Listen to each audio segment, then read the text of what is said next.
I like to think of myself as a pretty forgiving person, not one to hold a grudge. It's especially easy after receiving a sincere apology, like Blue Kangaroo, right? Apologies tend to come from someone who has knowingly done something that could be hurtful, insulting, rude, or any number of other behaviors that might warrant an apology. But what about those times when you feel slighted and you don't get an apology? Can one still forgive? Like when that friend who continually cancels plans but doesn't ever offer to make it up. Or when someone cuts you off on the freeway. Does forgiveness play a role here? Are we forgiving when we just let it go? Well, according to Merriam-Webster, one definition of forgiveness is the release of resentment. So maybe letting it go is forgiving, as long as we're also letting go of that resentment. Thinking back to when my kids were little, I remember taking my eldest, Eli, to a new daycare where they quickly made a new friend. We'll call this new friend Maddie, because it's been so long and I can't remember her real name.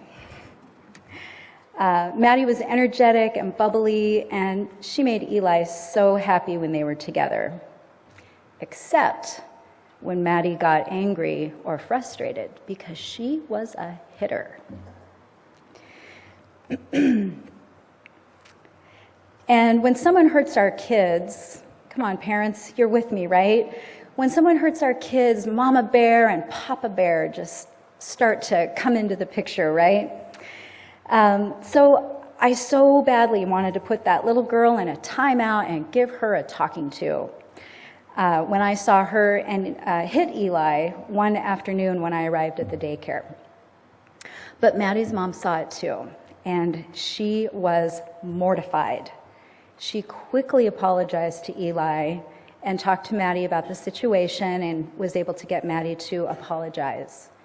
And the kids were best friends again right away. The ability for kids to forgive so easily is such a great lesson for us adults. Sure, I wanted to protect my child, but kids make mistakes. Adults also make mistakes. And there are times when we really do need to just let it go.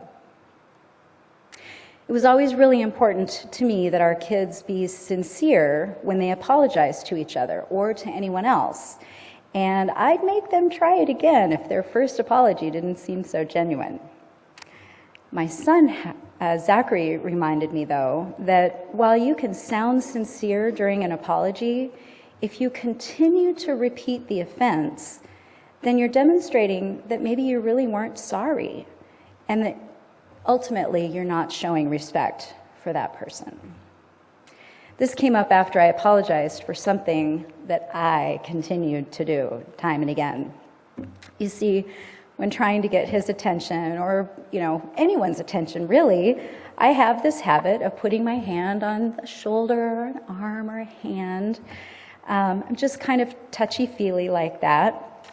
But physical touch is not one of his love languages. So my unconscious habit was something I really needed to break, at least when it came to him, so that I could demonstrate that he deserved my respect for his boundaries. And fortunately, I am getting better, and since he's been home from college this summer, I have not had to ask his forgiveness yet. Settling into forgiveness can take time, depending on the situation, the relationship, and other things like life experience. Sometimes those feelings are really strong. They require a bit of attention and consideration, or even distance from the situation or the person before we can come to a place of forgiveness. And sometimes an apology isn't required in order to forgive another person. In one case, I realized I needed to forgive my mom. I have vague memories of an experience from when I was about 4 or 5, about which my much older siblings filled in the details. When I was in my late 30s, I had confided to them that I was still really afraid of the dark. Steve and I had just moved into a new home that was surrounded by trees, and it got really dark at night. And my brother and sister looked at each other and they said, well, we think we know where that came from. But first, a little background. So my parents divorced when I was 2, and I was one of 4 kids. My mom moved all 4 of us kids into a new-to-us home in a new neighborhood. This was the 1960s, and at that time, and maybe even still, I don't know, but dads were granted visitation every other weekend. So as a little one, I really, really missed my dad. So one night, again, I was about 4 or 5, I was crying for him. And I was so inconsolable that my mom just did not know what to do. So she put me out on the back porch and turned off the light to let me cry it out. After just a few minutes, my oldest brother did let me back in. My 30-something self was appalled that someone would do that to their kid in their time of distress, let alone that it was my own mom. But at this time, I was also a parent with a child who didn't sleep through the night until they were 5. And it was all I could muster, some of those sleepless nights, to keep it together, to show compassion, to be able to give care. That life experience that I described earlier, it really helped me to ease any ill feelings that I was having toward my mom. She was a single mom with 4 kids and no time to herself. Modern parenting that I've gone through comes with a lot of books about parenting. We have pediatricians that educate us on child development, and we have moms groups for support during those really hard years. My mom and her peers, and many of you probably, didn't have that support system. I imagined that she was probably just really exhausted that night. And how could I not have compassion? I never brought up that incident, and there were times that I would have loved to have known what was going on for her in that period of her life. I've wondered if that incident ever haunted her the way that my parenting mistakes haunt me. Letting go of any resentment or vengeful feelings, forgiveness, I believe, was the best thing for our relationship and my mental health. No apology needed. When I volunteer to lead a service, I often pick a subject that I'm grappling with. So I want to start off this talk by humbly apologizing to you because I'm dragging you through some of my stuff. I also want to thank my daughter because I'm going to be mentioning her, and I had her read the talk and she okayed it. Thank you. Forgiveness is a difficult subject for me. I like to consider myself a compassionate person, but forgiveness isn't the same as compassion. It really is not. I have to admit with some sadness and embarrassment that I am not a forgiving person. Recently, I was chatting with a colleague at work, and the subject of forgiveness happened to come up, and he said, I don't hold a grudge. I, on the other hand, do hold grudges. When someone hurts me, I head straight into childishness and demonize that person in my mind. And then I have the same conversation over and over again, but it's only happening in my head, right? The person's not in the room. And it goes nowhere. It goes nowhere. It just keeps going on in my thoughts. It's like a broken record, and I'm the injured party, and I'm the angry victim, and I'm always right, because my perspective is so enlightened. So I guess some of you don't want to talk to me anymore. It's a normal part of life that sometimes we get hurt, but holding a grudge long after the hurt has happened really accomplishes nothing. It keeps us stuck in being hurt and being the victim. And forgiving is about letting go of the anger and the hurt and moving on and reframing the story from which, we started as the victim to one in which we take back control and regain our power. So I've been struggling with how to apply that very smart concept of forgiveness to what I'm going through right now. And in preparing this talk, I looked for help from Archbishop Desmond Tutu, the right guy, who I've long admired him for his wisdom and his generosity of spirit. And he wrote a book along with his daughter, Reverend Empo Tutu. The book is called The Book of Forgiving. And I've read through its pages asking for their advice in my head. All these conversations are going on in there. And I've also resisted their advice. And all week I've been debating with Desmond Tutu, reading the stories of incredible acts of forgiveness and wondering if I could ever be as forgiving if someone did something so horrible to me as they've done to some of the people in that book. Can I be forgiving for far lesser harms? And what does this word forgiveness mean? I mean, is it spiritual? Is it self-help? And here is where this book walks that line between self-help and religion, and remarkably, given its authors, it remains relatively secular in its explanations. The authors remind me that forgiving someone does not mean that I'm condoning their behavior. It doesn't mean that I deny that I or other people have been hurt. But what if that person feels no remorse for what he or she has done? Don't you just want to punch him? What if that person feels justified for hurting others? What if that person has died and you can't have that conversation? They can't answer for themselves. And what if I'm the one who hurt someone else? Can I forgive myself and take responsibility for what I did? Is forgiveness even the right word? I mean, I really don't like it. It seems misplaced in this context. Isn't this really more about healing from hurt and finding a way to move on with life? Is that really forgiveness? In the book, Desmond Tutu described a deep hurt that plagued him for many years. When he was a little boy, there were many nights that his father was drunk and was physically and verbally abusing his mother.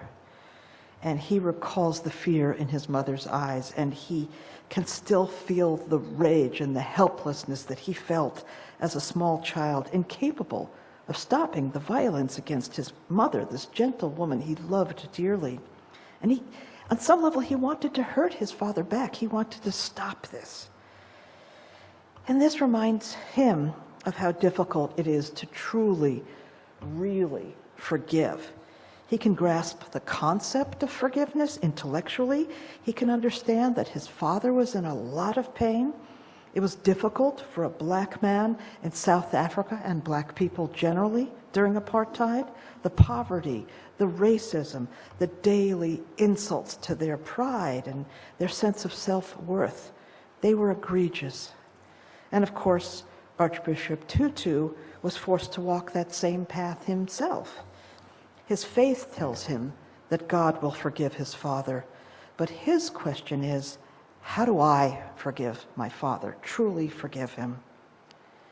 Is there a place where we can meet, you and me, the place in the middle, the no man's land, where we straddle the lines, where you are right and I am right too, and both of us are wrong and wronged? Can we meet there and look for the place where the path begins, the path that ends when we forgive? It's part of the human condition that we get hurt and that we hurt others. It just is. We can't help that. There are little hurts and there are big, huge hurts. Rape and murder and betrayal and war.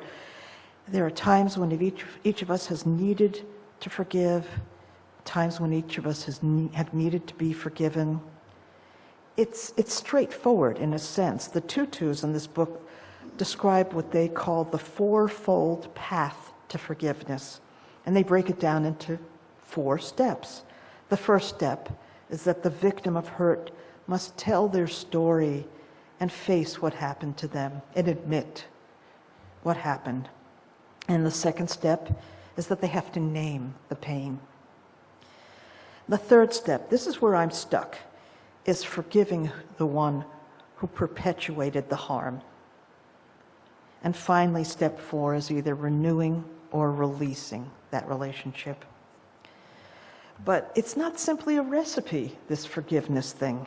You don't just add the ingredients in, stir, stick it in the oven, and bada bing. It's something more ephemeral, deeper. It's harder to want to give up that victim identity. It involves letting go and moving on. And feeling the pain and naming the pain can be difficult. Sometimes we don't want to admit how deeply someone has hurt us. We're ashamed that we're so vulnerable. An image that resonates with me is when the Tutus wrote about the people who are able to offer forgiveness for really big hurts. And they said something that really resonated with me. A lot of these people have exercised forgiveness because they built the muscle of forgiveness, that forgiveness muscle. Small daily acts of forgiveness that make family life more joyful for all. Exercising that forgiveness muscle is similar to exercising a physical muscle. The more you do it, slowly it begins to get stronger. And as Elaine mentioned earlier, as parents, we forgive our children over and over and over again because we love them. We see their goodness, we see their humanity, and we know that it's our job to teach them and then embrace them in our love. But sometimes the hurt cuts very deep and we get stuck in it. And here's where it gets personal for me. There's a woman in my family, we're going to call her Mildred, that's not her real name. And occasionally over the years she has said or done things to me that are hurtful. And when I've told her that she has said or done something that I feel hurt about, she's either denied saying it or doing it, or just completely ignored what I just said. And either of those responses makes the hurt worse. A year ago, she did something that was so hurtful that I decided it's the last straw. I want nothing more to do with her. And I've refused to talk to her since then. Well, at first that felt good. Revenge.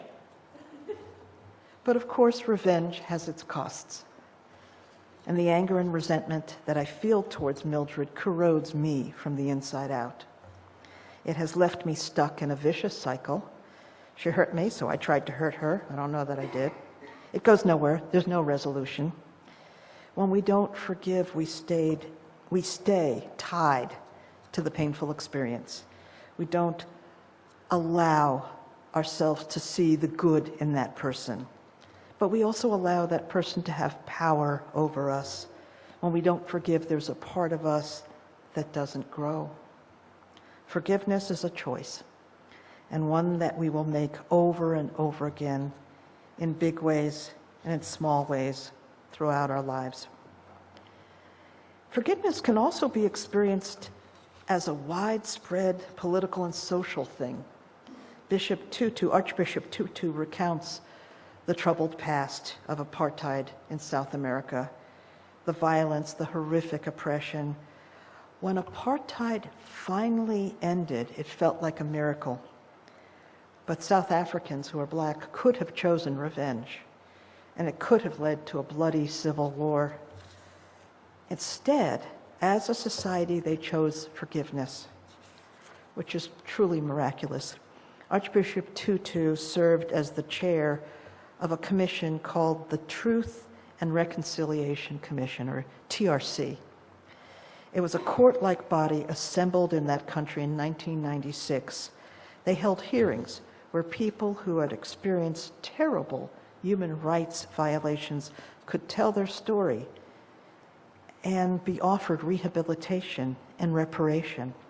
And the perpetrators of human rights violations could also tell their story, could express remorse, and could request amnesty from civil and criminal prosecution.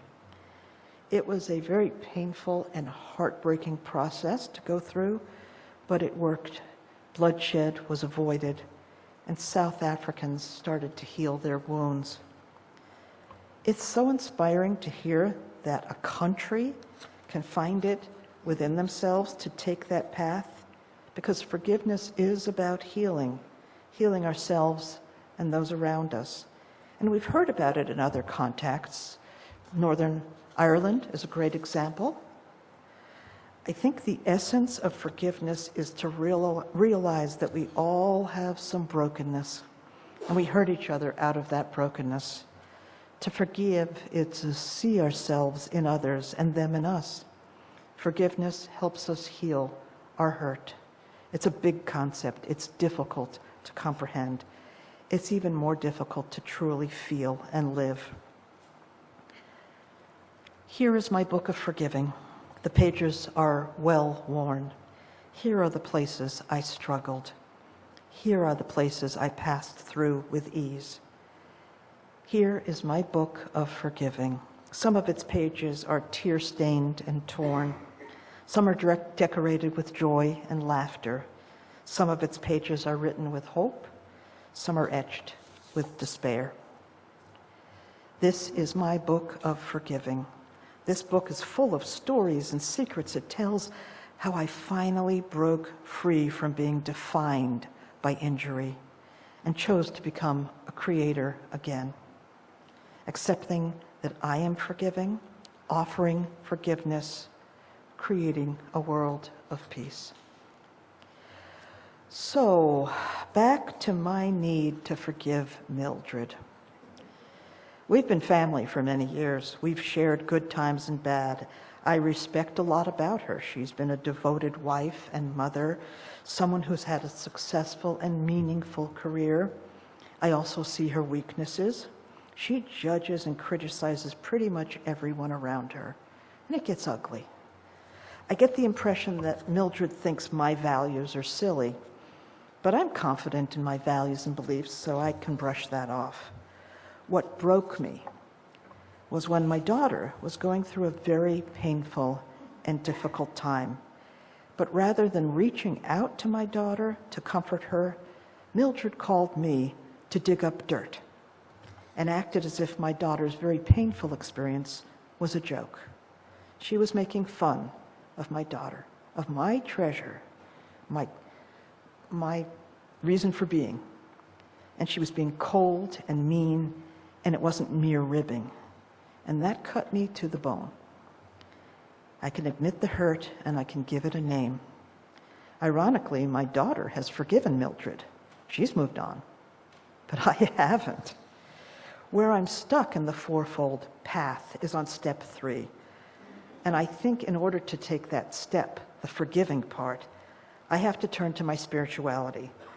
I want to stay right now. I want to be right. I want to get an apology from Mildred, but that apology is not going to come. I know Mildred.